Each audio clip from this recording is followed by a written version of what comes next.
What's going on, guys? Finally made it back to shooting some videos and doing some voiceovers. I've been really busy starting a podcast, as you guys know, be on the platform, and then also have some business stuff that I'm expanding into, so that took a lot of my time. And to be quite honest with you, being banged up doesn't really make for the best training. So just kind of pushing back through that and getting healthy again, working with Jordan Shallow with Prescript, and he has me on a good plan. My hips are feeling better, my shoulders feeling better, and I feel like I'm finally getting my strength back and catching up on things. So I'm excited for the future and where things are going, and with all the business stuff, the podcast, and hopefully be able to get some more videos out to you guys, and possibly maybe with some better quality content. We'll see.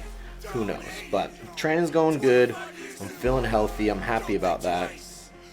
I'm happy that I'm able to kind of get in there and start lifting with the same type of aggression, the same type of determination.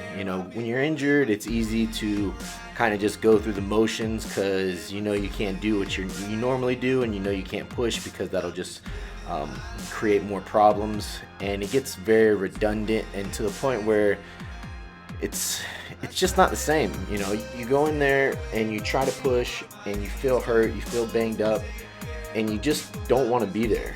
And that's kind of where I was at. And now that I'm feeling better, able to kind of train with a little bit more of a vigor, and I feel good about it. I feel excited about the sessions that I'm putting together, and I feel like I'll be ready for the US Open when it's time. Not being able to do a meet for a whole year has been quite the humbling experience. What started off as a long off season quickly turned into like recovery, rehab, and just trying to maintain as much size as possible. I was actually in a calorie surplus during the injury to kind of supplement what the injury was actually going to do to my muscles. Probably a little bit of degradation. So if I can keep the calories up high, hopefully that the recovery will go better, and that also I'll be able to keep a little bit more size. And I think it worked out really well. And then I started kind of dieting a little bit. I'm around like 4,000 calories and dropping weight with that, so I'm happy with that. Sitting at kind of 238, 239, so I'll be light and able to kind of eat up into the US Open, and kind of everything's just setting up for that.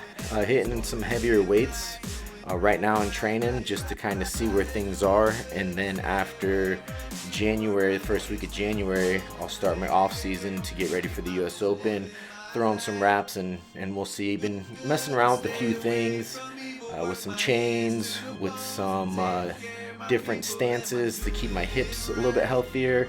Did a deadlift only meet for a charity event for Dornbeckers, which was really cool. We raised $31,000, and I pulled 700 pounds. Felt really good, pretty easy, so I'm happy with the way that is moving, and it's about to come up right here.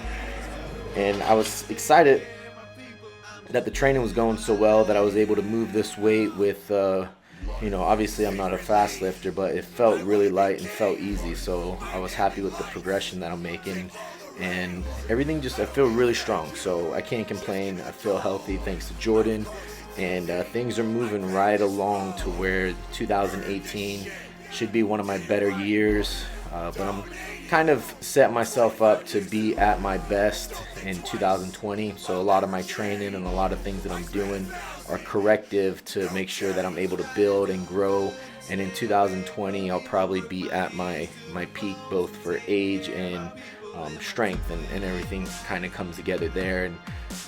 And I just did a podcast with Max Aida, which would be coming out this Wednesday, and we talked a lot about that. We talked about having that wherewithal to be able to kind of grind things out and slow down and take those steps that you need to take in order to move ahead in 4 to 5 years. And that would put me at almost 15 years of strength training, and I think after you put in at least over a decade is when you're really going to manifest your all-time strength between 10 to 20 years. So thinking that you're going to be able to do that when you just start off, you're going to cut yourself short in the long run, and you're going to create a lot of injuries, and you're not going to be able to make it to your all-time best. And that's the problem I see with a lot of lifters, and that's what we talked about on that podcast.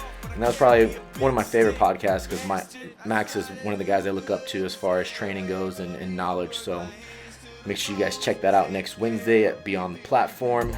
As always, guys, make sure you like, subscribe, and share, and I'll catch you guys next time.